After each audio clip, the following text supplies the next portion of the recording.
Baik, Assalamualaikum warahmatullahi wabarakatuh. Selamat pagi kelas 11 IPA. Dan pada pagi hari ini Ibu akan melanjutkan materi yang kemarin yaitu tentang sel. Nah, ini Ibu punya video yang nanti akan kita lihat bareng-bareng dan akan kita bahas sedikit. Siapkan buku tulisnya, siapkan alat tulisnya, dicatat jika ada yang penting. Jika wah ini omongan yang diomongin Bu Nadia ini penting, kalian catat, oke? Kalian catat, sediakan buku tulis, alat tulis segala macam. Jangan lupa seperti biasa absensi di kolom komentar, nama lengkap, kemudian koma, hadir, oke? Oke, lanjut, langsung aja kita lanjut.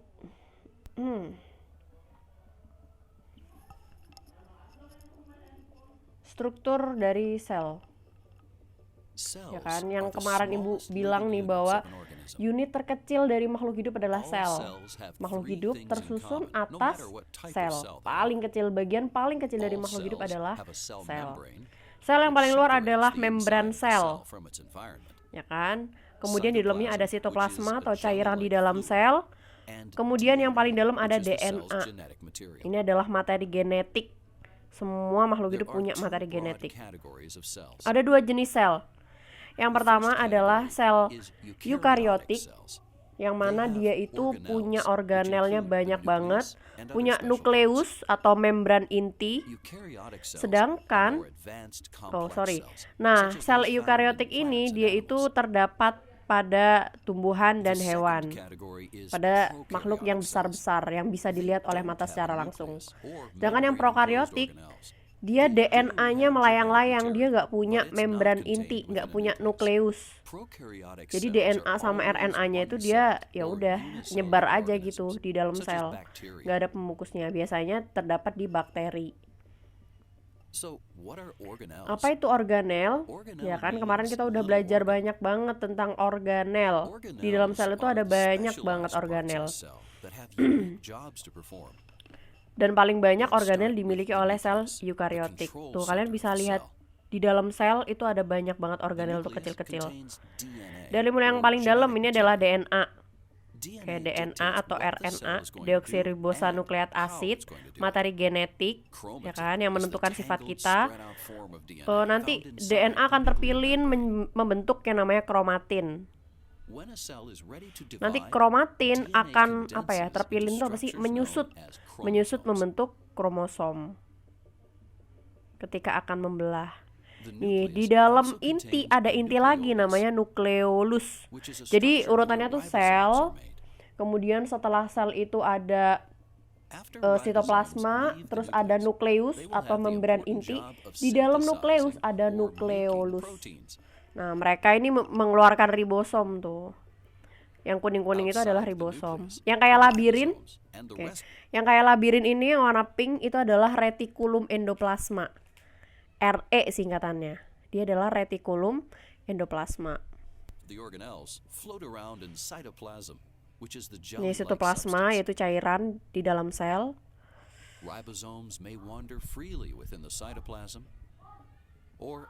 Nah, nih bisa dilihat. Tadi ya Ibu bilang ini adalah retikulum endoplasma. Yang warna ungu, nih yang ini. Yang warna ungu ini adalah nukleus atau membran inti. Membrannya ya, di dalam ini ada DNA, ada RNA. Kemudian di dalam ini ada yang paling inti lagi, itu namanya nukleolus. Membran inti, ini membran inti namanya nukleus. Di dalamnya lagi ada inti lagi namanya nukleolus. Isinya adalah DNA dan RNA. Kemudian inti ini dia mengeluarkan ribosom. Fungsinya inti ini dia mengatur segala aktivitas di dalam sel, itu dia yang ngatur. Inti ini yang ngatur. Kemudian di sekelilingnya ada retikulum endoplasma yang kayak labirin ini yang warna pink. Bisa dilihat ada retikulum endoplasma yang ditempelin sama kuning-kuning. Kuning-kuning adalah ribosom. Ya, ini adalah retikulum endoplasma kasar atau RE kasar. Sedangkan yang ini di bawah yang nggak ditempelin kuning-kuning ini adalah RE halus, retikulum endoplasma halus. Sometimes abbreviated as ER. There are two types of ER, Rough ER has ribosomes attached to it. Tuh, retikulum endoplasma kasar dan retikulum endoplasma halus. Ini di dalam retikulum endoplasma juga terjadi metabolisme, pembentukan protein, pembentukan karbohidrat. Nah, itu juga ada. Kalau dia mau keluar, dia akan menggelembung. Nih, membentuk vesikel atau bulat-bulatan. Tuh, itu adalah simpan protein. Kemudian protein akan disimpan sementara di mana? Di badan Golgi. Dia masuk di bagian cis. Nih, dibentuk proteinnya di sini biar lebih kompleks. The Golgi body does this by folding the proteins into usable shapes or adding other materials onto them. Ditambahin, nah lipid ada lemak. Jadi dari tadi protein, kemudian disambung sama lemak. Lalu ada karbohidrat juga. Lalu, nah ini perbedaan sel hewan sama sel tumbuhan. Sel tumbuhan itu punya yang namanya vakuola. Vakuolanya besar banget. Kalau sel hewan itu ada yang sel hewannya itu ada yang punya vakuola tapi kecil banget atau nggak punya vakuola sama sekali. Tapi kalau tumbuhan itu pasti dia punya vakuola. Here in this plant cell, the central vacuole stores water. Going back to the animal cell, you will see an Nah, terus ada namanya lisosom. Ini lisosom tuh hanya dipunyain sama sel hewan. Dia, lisosom ini fungsinya sebagai makrofag atau penghancur. Kayak sel darah putih. Sel darah putih di tubuh kita itu fungsinya untuk memakan virus atau memakan bakteri atau benda-benda asing yang masuk di tubuh kita. Itu dimakan sama sel darah putih. Nah, fungsinya sama kayak lisosom ini. Lisosom dia berfungsi untuk memakan benda-benda asing di dalam sel yang menurut dia nggak baik buat sel, itu dihancurin sama lisosom. Kemudian organel-organel yang udah tua, yang udah nggak berfungsi dengan baik, itu dimakan juga sama lisosom. Dihancurin sama lisosom.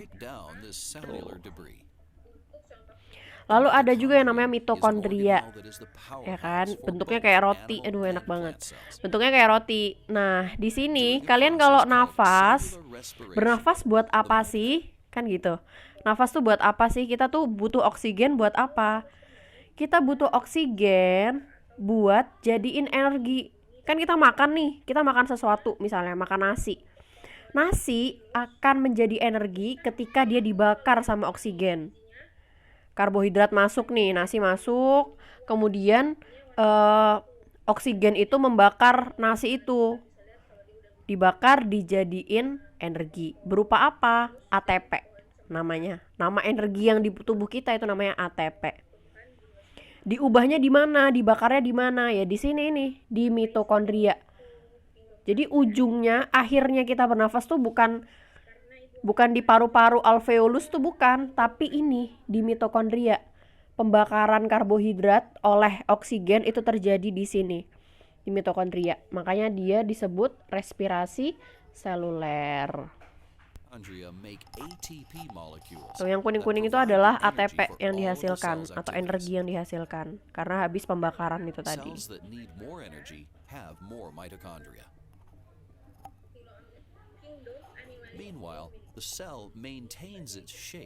Nah, kemudian ada yang namanya sitoskeleton atau rangka. Kita kalau misalnya nggak punya tulang, letoy banget ya nggak sih? Nah, sel juga punya gitu. Sel juga punya yang namanya sitoskeleton. Ini sel hewan ya yang punya ini ya, sitoskeleton atau rangka. Tapi kalau sel tumbuhan, dia nggak punya sitoskeleton, nggak punya rangka. Kenapa? Karena di sel tumbuhan ini punya yang namanya dinding sel. Tuh lihat, ada dinding selnya, sehingga dia nggak butuh yang namanya kerangka. Oke. Kemudian sel tumbuhan ada yang namanya kloroplas buat fotosintesis. Kalian tahu kan kalau tumbuhan itu dia melakukan fotosintesis. Dia membuat makanannya sendiri, beda sama hewan, beda sama manusia. Kenapa kok tumbuhan bisa berfotosintesis? Karena dia punya organel kloroplas. Kloroplas hanya dimiliki oleh tumbuhan hijau. Ini bentuknya gini, kayak tumpukan koin-koin. plant cells also have a cell wall outside Nah, of ini their adalah ada cell dinding membranes, sel, shaped kemudian ada to membran support sel and susunannya. protect the plant cell. Animal cells never have a cell wall. There are many other unique structures that only some cells have. Here are just a few. In humans, for example, the respiratory. Here are just a few. Oke, ada struktur unik dari sel. Kan tadi yang kalian lihat ya, sel itu bentuknya ya udah bulat gitu kalau hewan. Tapi kalau manusia itu ada yang kotak gitu kan. Tapi sebenarnya bentuk sel itu macam-macam. Contoh, ada rambut-rambut halus di bagian paru-paru kita. Nih, rambut getar, rambut getar. Dia bentuknya kayak gini. Ini sel. Tapi bentuknya lucu banget.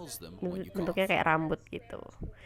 Satu rambut itu satu sel. Kemudian ada sel bakteri yang dia tuh punya flagela tuh belakangnya. Tuh, flagela tuh buat berenang, buat bergerak. Ini lucu banget. Bisa diamati di mikroskop. Kemudian ada sel sperma. Ini juga gitu, dia punya ekor buat terbang, buat berenang.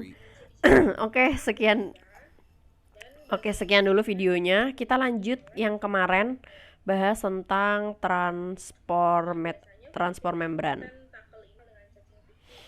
Nah, selanjutnya adalah mekanisme transport.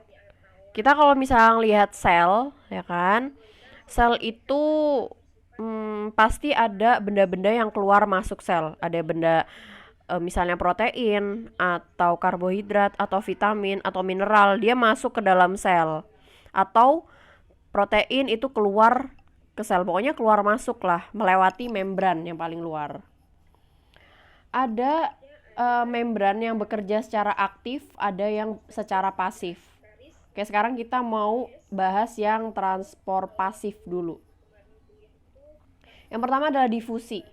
Difusi merupakan perpindahan molekul zat dari tempat yang berkonsentrasi tinggi ke tempat yang berkonsentrasi rendah. Jadi yang pindah ini molekulnya, perpindahan molekul zat dari tempat yang konsentrasi tinggi, zatnya banyak, ke tempat yang berkonsentrasi rendah, zatnya sedikit. Oke, kita lihat nih tahap pertama.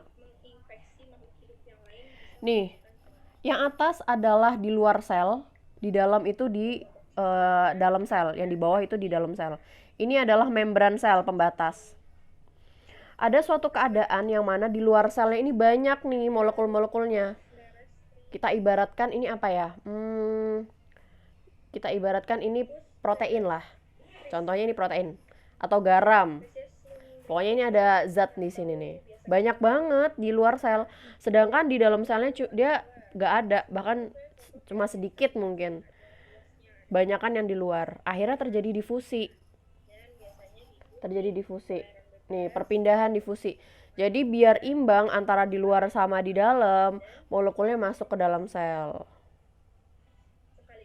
Nah, molekul garam atau protein gitu. Sehingga lanjut ke tahap ketiga, sehingga di luar sel dan di dalam sel itu memiliki jumlah molekul yang sama, konsentrasinya yang sama. Yang awalnya ini konsentrasinya tinggi, yang di bawah konsentrasinya rendah, kemudian ini pindah nih. Lalu yang di sini jadi konsentrasinya sama. Di atas konsentrasinya sama dengan konsentrasi di bawah. Nah, ini adalah namanya membran permeable. Membran itu ada 4. Membran itu ada 4. Ada 4 jenisnya. Pertama, membran permeable, yaitu membran yang bisa dilaluin oleh zat apapun itu. Kemudian ada membran impermeable, yaitu membran yang nggak bisa sama sekali dilaluin sama apapun. Kemudian ada membran semi-permeable. Dicatat ya, semi-permeable itu hanya bisa dilalui dengan air. Kemudian yang terakhir adalah selective permeable. Dia bisa dilalui tapi dengan zat-zat tertentu aja. Oke, ulangin, dicatat. Membran ada 4. Yang pertama adalah membran permeable, bisa dilalui dengan zat apapun itu. membran permeable. Kemudian membran impermeable, yang mana di membran yang nggak bisa dilaluin sama zat apapun itu. Oke. Yang ketiga adalah membran semi permeable, bisa dilaluin tapi cuma sama air, molekul air. Lalu yang terakhir adalah membran selektif permeable, bisa dilalui tapi dengan zat-zat tertentu. Oke, ini salah ya Ibu ya. Membran permeable ini membran yang bisa dilalui dengan zat-zat apapun. Oke. Kalau di sini kan Ibu tulisannya bisa dilalui zat tertentu, ini salah. Ya, jadi permeable tuh bisa dilalui oleh semua zat. Oke. Lanjut, yang kedua adalah osmosis. Yaitu perpindahan pelarut. Ingat, kalau tadi difusi perpindahan molekul, kalau osmosis perpindahan pelarut atau perpindahan air dari konsentrasi rendah ke konsentrasi tinggi. Oke, dari konsentrasi rendah ke konsentrasi tinggi. Oke, yang pertama nih. Kita lihat di tahap 1 nih. Pembatasnya adalah membran semi permeable. Ingat, membran semi permeable hanya bisa dilalui dengan air. Hanya bisa dilalui dengan air. Oke. Kita lihat di tempat ini, sebelah kiri itu molekulnya dikit, airnya banyak.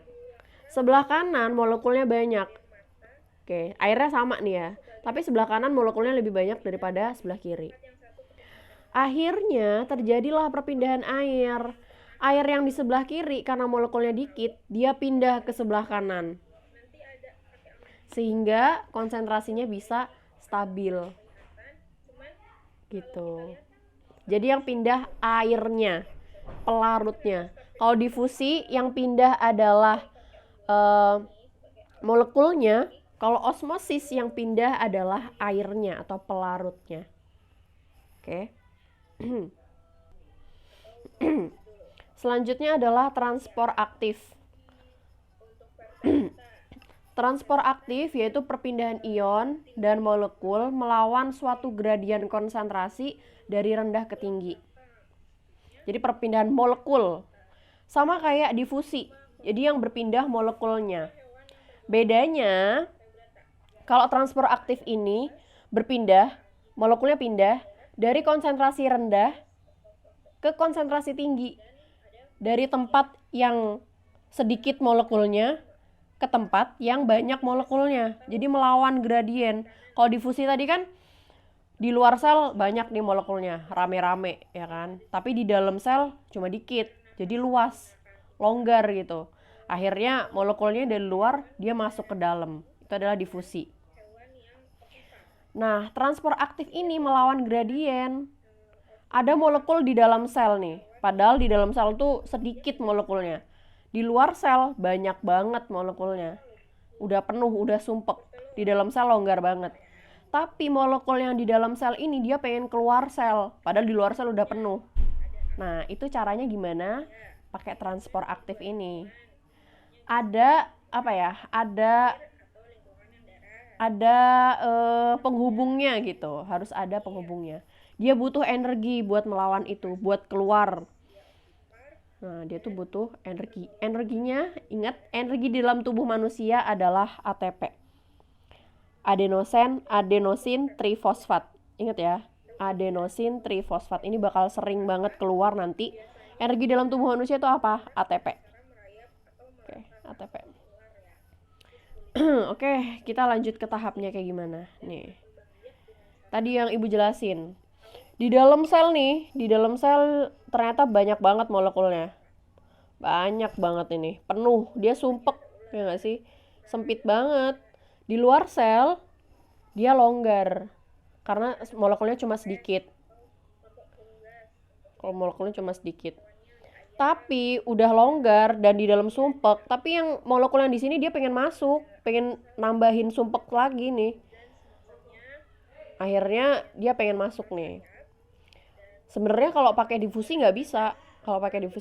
Makanya dia pakai ini, pakai bantuan protein.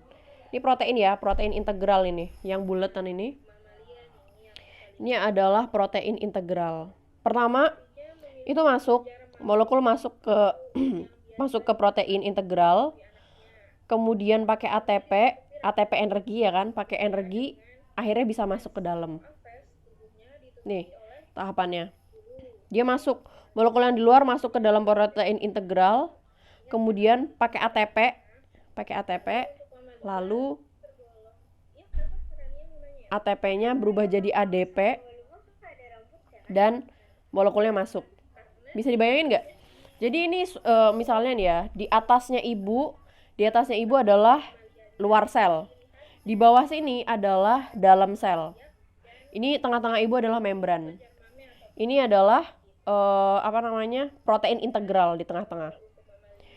Molekul yang di luar mau masuk ke dalam, dia masuk ke sini. Masuk. Nah, setelah masuk ada ATP datang nempel di protein integral. Yang akhirnya yang awalnya dia kayak gini, dia jadi kayak gini. Paham nggak maksudnya? Jadi protein pertama diem gini kan, buka gini ke atas, kemudian molekulnya masuk, dia nutup. Ada ATP di sini, ada ATP datang nempel. Nah, setelah itu dia buka, tapi bukanya ke bawah. Paham? Sampai sini, oke? Nah, ADP-nya tadi itu berubah jadi ADP. ATP-nya berubah jadi ADP. ATP itu singkatan dari ini. Adenosin trifosfat. Tri itu 3. Adenosin trifosfat. Nah, sedangkan ADP itu adenosin difosfat. Tri itu bahasa artinya 3, di itu 2. Jadi fosfatnya hilang. Jadi ADP.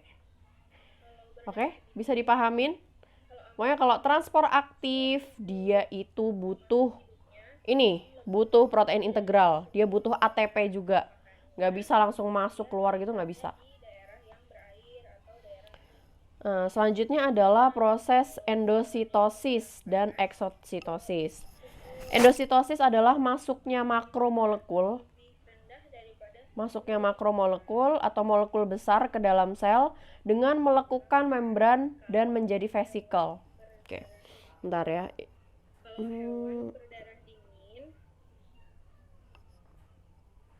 Mau coba buat nulis. Oke.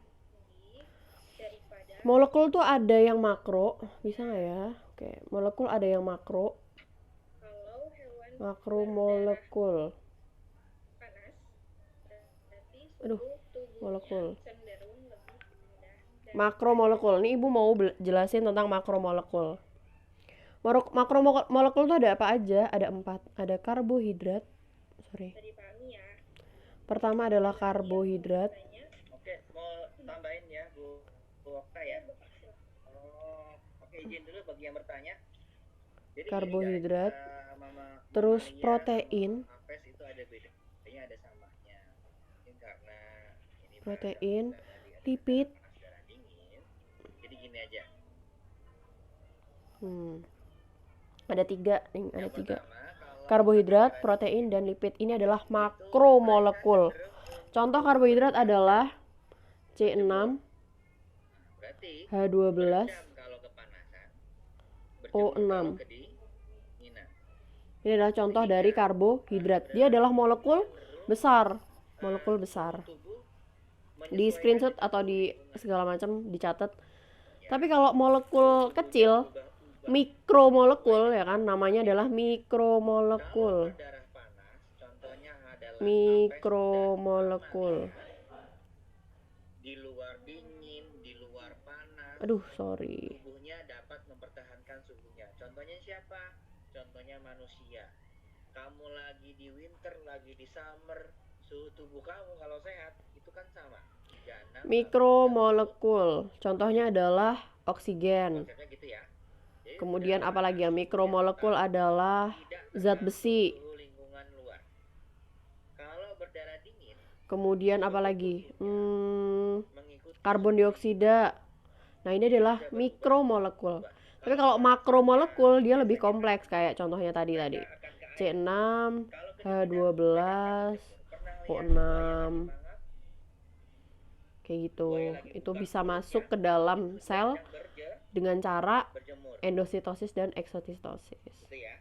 Jadi kalau berdarah Nih caranya kayak gini. Jadi misalnya nih ada makromolekul, ada karbohidrat, dia mau masuk ke dalam sel. Nah, masuknya itu membran selnya melekuk adaptasi gitu. mencari Melekuk, akhirnya dia bisa masuk ke sini. Bisa masuk. ingat ya. Lalu dia membentuk namanya vesicle. Nih, buletan ini namanya vesicle. Tetapi hewan yang suhu Kayak gitu. Nah, ini yang masuk. Tapi kalau keluar, nah kalau berdarah panas seperti pada namanya adalah eksositosis, yaitu keluarnya makromolekul atau molekul besar dengan melekukan membran. Ini di luar sel dan ini di dalam sel. kalau di bawah suhu normal Jadi dari keluar, nih vesicle, ini vesicle kan? Vesicle dia keluar, hipotermia nih dia langsung keluar kayak gini. Bisa dipahamin ya? itu sudah demam lah. Oke. Ngomong mas Sekian dari Ibu. panas kalau suhu tubuh Cuma sampai sini aja hal yang bisa Ibu jelaskan ke kalian. Pertemuan berikutnya ujian ya. pernah jadi dokter Ujian tentang sel, bentar aja. 8 sudah Semoga berhasil. Semangat buat semuanya. yang sedang sakit Wassalamualaikum warahmatullahi wabarakatuh. itu ya, tangkap ya. Berdarah dingin artinya ikan amfibi